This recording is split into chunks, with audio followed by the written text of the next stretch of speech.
नीतीश कुमार बिहार का मुख्यमंत्री बन चुके हैं, सम्राट चौधरी डिप्टी सीएम बन चुके हैं। बीजेपी बिहार में सबसे बड़ी पार्टी है, गृह विभाग बीजेपी के पास है, लेकिन क्रेडिट की होड़ लग गई है।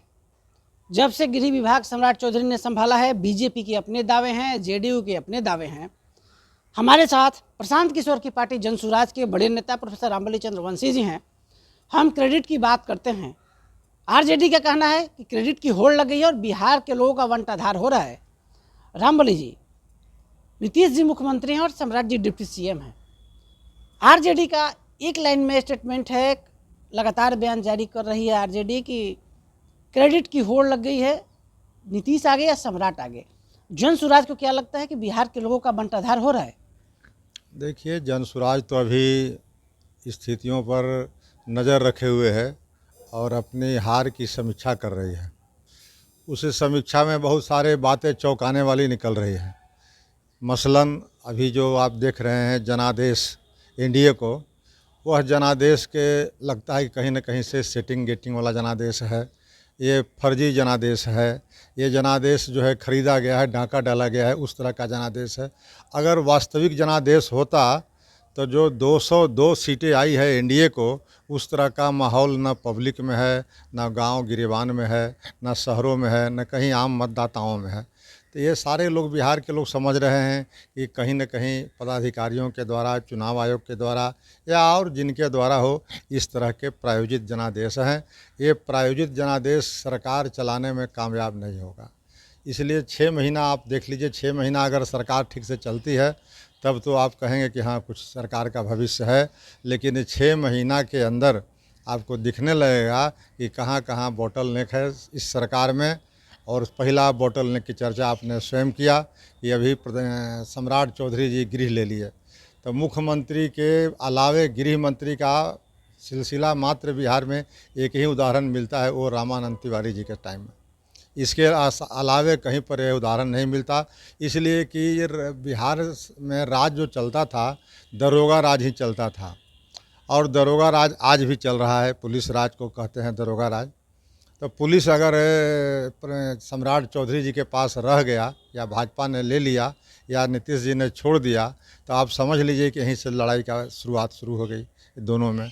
और ये दो बिंदु जो है स्पष्ट आपको कुछ दिनों के बाद दिखाई देंगे। देखिए, राष्ट्रीय जनता दल का बयान है, राष्ट्रीय जनता दल प्रतिद्वंदी पार्टी, उस तरह आपकी भी पार्टी जनसुराज प्रतिद्वंदी पार्टी है सरकार का। कहना है कि बिहार के लोगों का, आम मतदाता का बंटाधार हो रहा है। लगता है आपको क्या?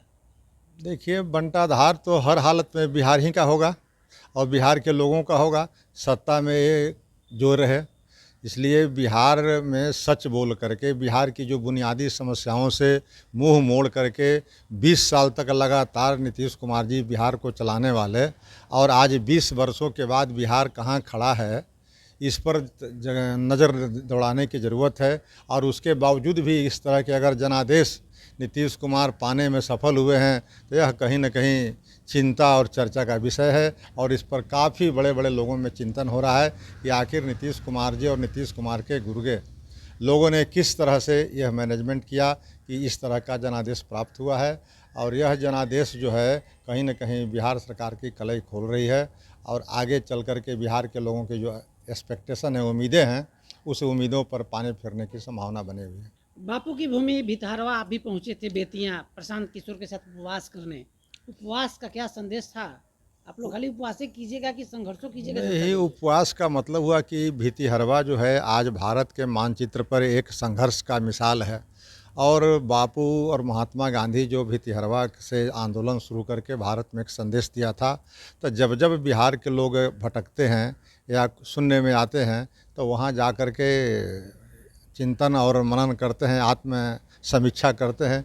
उसी में प्रशांत किशोर और जनसुराज के लोग भी भारी संख्या में जा कर के आत्म समीक्षा, आत्म मंथन करने का काम किया, ताकि अगली पारी जो लड़ाई है जनसुराज की, वह बहुत मजबूती के साथ खड़ा हो और बिहार का विकल्प बन सके। भरोसा है? वोट तो आप लोगों को थोड़ा थोड़ा हर जगह मिला, मुस्लिमों का प्रेम भी मिला है बड़ा। देखिए, मुसलमान तो आपको समझने लगे हैं, जनसुराज को समझने लगे हैं। नहीं, मुसलमानों से जितनी सवाल मेरी अपेक्षा सुनिए थी। सर, मुसलमान तो मदद कर ही किए ही, अनेक सीट पर मैंने खुद दौरा किया, वहाँ मदद मिला है। और आप अति पिछड़ा वर्ग से आते हैं, आपने तो अपना तन मन प्रशांत किशोर को लगा दिया, समाज में भी नाराजगी है, क्या कहिएगा? देखिए, अति पिछड़ा वर्ग अभी भी समझाने में हम लोग विफल हुए, हम तो यही मानते हैं। अति पिछड़ा वर्ग को नीतीश कुमार से नाराज़गी है, क्योंकि नीतीश कुमार जी ने भोथर हंसुआ से अति पिछड़ों की गर्दन काट दी है। अब बावजूद इसके अगर नीतीश कुमार को अति पिछड़ों का वोट मिलता है तो हम लोग कहीं न कहीं अति पिछड़े के लोगों को समझाने में विफल रहे हैं, या अति पिछड़े के अधिकांश लोग हैं इस बात को समझने से वंचित हैं, या राजनीतिक चेतना का अभाव है। नहीं तो नीतीश कुमार को छोड़ करके जिसको भी वोट दे सकते थे, लेकिन नीतीश कुमार को वोट देते हैं अगर इतने बड़े पैमाने पर अति पिछड़े वर्ग के लोग, तो कहीं न कहीं हम लोग के नेतृत्व में भी सोचने का अवसर है, चिंतन करने का अवसर है कि कुछ न कुछ बाकी रह गई है। हम अति पिछड़े वर्ग के लोगों को राजनीतिक चेतना जगाने में कहीं न कहीं पीछे रहे हैं। प्रशांत किशोर के बेहद करीब आप हैं, हार के बाद क्या कहा उन्होंने? देखिए, प्रशांत किशोर जी ने तो साफ साफ जो नेता आदरणीय तेजस्वी प्रसाद यादव जी या कांग्रेस के बड़े नेता राहुल गांधी जी भागते नज़र आ रहे थे, वहाँ पर प्रशांत किशोर जी ने वेरी फर्स्ट डे से ये स्वीकार किया है, हार की जिम्मेवारी ली है और कहा है कि हम इतना तन मन धन और सब कुछ लगा करके ये हमें उम्मीद नहीं थी, फिर भी इसकी हम जिम्मेवारी लेते हैं और आगे की पारी जो है इसको हम मजबूती के साथ खेलेंगे। तो आप सुन रहे थे, रामबली चंद्रवंशी जी हैं, बड़ी बात कह दिया है कि प्रशांत किशोर मनन चिंतन कर रहे हैं। 2030 का जो चुनाव होगा पूरी मजबूती से जनसुराज लड़ेगी। साथ ही अति पिछड़ा समाज के लिए बड़ी बात कह दी है, उनको लेकर चिंता व्यक्त की, अति पिछड़ा समाज के लिए चिंता व्यक्त की है। साथ ही संघर्ष का ऐलान भी कर दिया है। नीतीश कुमार के और सम्राट चौधरी के बीच जो रस्साकसी चल रहा है, जिस पर आरजेडी का साफ कहना है कि दोनों में मल्लयुद्ध चल रहा है, उसका इशारों में समर्थन भी किया है। हमारे सहयोगी धर्मेंद्र के साथ कौशलेंद्र, पटना से।